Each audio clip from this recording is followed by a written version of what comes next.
Powerful altars in the Bible. Throughout the Bible, altars are sacred places of worship, sacrifice, and encounters with God. People built altars to honor God, seek His mercy, and celebrate His promises. Each altar left a profound impact, reminding believers of God's presence, power, and faithfulness. Noah, the altar of gratitude and promise. After the flood, Noah and his family were the only people left on earth. Noah's first act was to build an altar, offering sacrifices in gratitude for God's protection. Genesis 8:20-21. Pleased with Noah's offering, God made a covenant with humanity, promising never to flood the earth again and placing a rainbow in the sky as a sign. Genesis 9:13-15. Noah's altar marked a fresh start for humanity and secured God's promise of mercy. It teaches the importance of gratitude and trust in God's faithfulness. Abraham, the altar of faith and obedience. God tested Abraham's faith by asking him to offer his son Isaac on Mount Moriah. Abraham obeyed and built an altar, ready to sacrifice Isaac, but God intervened, providing a ram as a substitute. Genesis 22:9-13. Because of Abraham's obedience, God reaffirmed His promise to make Abraham's descendants numerous and bless all nations through him. Genesis 22:16-18.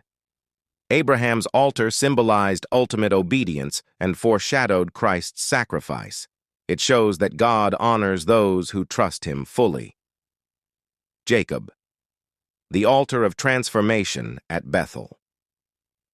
While fleeing from his brother, Jacob had a dream of a ladder reaching heaven, with angels ascending and descending. He awoke, realizing he had encountered God. He set up a stone as an altar and vowed to serve God, calling the place Bethel. Genesis 28:16-19. Later, he returned and built an altar, dedicating himself fully to God. Genesis 35:7. Jacob's altar marked his transformation from deceiver to Israel, father of a nation. It reminds us of God's call and purpose for each of us. Moses, the altar of victory and worship.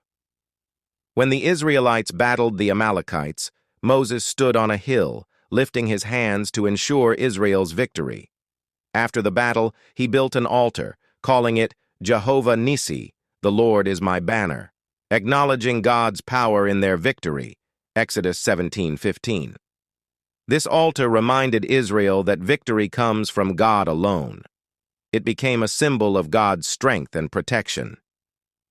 Elijah, the altar of divine power on Mount Carmel. Elijah challenged the prophets of Baal to prove which God was true. The prophets of Baal failed to summon fire from their God, but after Elijah rebuilt God's altar and prayed, God sent fire from heaven, consuming the sacrifice, wood, stones, and water. 1 Kings 18:38. The people, witnessing God's power, turned back to Him, declaring, "The Lord, He is God." 1 Kings 18:39.